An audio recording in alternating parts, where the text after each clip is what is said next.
విశాఖల మధ్య నడిచే రత్నాచల్ ఎక్స్ప్రెస్ మళ్లీ పట్టాలెక్కింది. జనవరి 31న తుని వద్ద జరిగిన ఆందోళనలో రైలు బోగీలు కాలిపోయాయి. దీంతో అధికారులు రైలును తాత్కాలికంగా రద్దు చేశారు. చివరికి 17 బోగీలతో రత్నాచల్ ఎక్స్ప్రెస్ పట్టాలపై పరుగులు పెడుతోంది. ఉదయం 6 గంటలకి విజయవాడ నుంచి విశాఖకి బయలుదేరింది.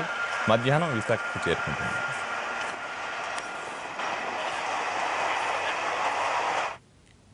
రత్నాచల్ ఎక్స్ప్రెస్ ప్రారంభమైంది. దీనిపై పూర్తి వివరాలు మా ప్రతినిధి శ్రీనివాస్ అందిస్తారు. Srinivas, what you? విశాఖపట్నానికి ప్రతిరోజు తిరిగి ఈ రత్నాచల్ ఎక్స్ప్రెస్ ఈ రోజు నుంచి పునరుద్ధరించడం జరిగింది. అయితే గత నెల 31వ జరిగిన తునిలో జరిగిన కాపు ఐక్య గర్జన సందర్భంగా ఈ రైలుని మొత్తం పూర్తిగా దగ్ధం చేయడం జరిగింది. దాంతో అప్పటి నుంచి కూడా ఈ ట్రైన్ రాకపోకలు నిలిపేశారు.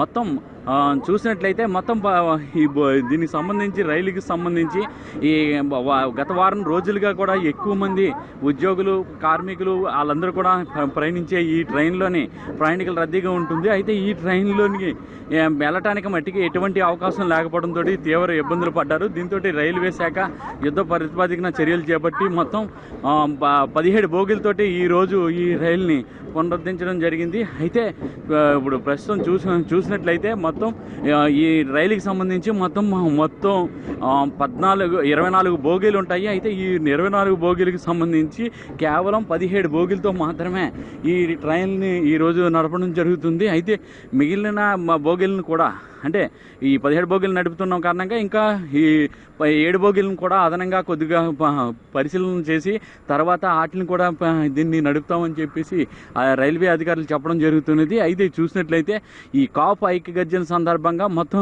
రైలుకు సంబంధించిన మొత్తం అన్ని రైళ్ళు అంతటినీ కూడా ఈ రత్నాచల్ ఎక్స్ప్రెస్ని పూర్తిగా దగ్ధం చేయడం జరిగింది. దాంతో అప్పటి నుంచి కూడా ఈ వారం రోజులుగా మొత్తం ఈ రైలు అంతా కూడా రద్దు కావడంతో మొత్తం ప్రయాణికులు చాలా తీవ్రమైన ఇబ్బందులు పడ్డారు.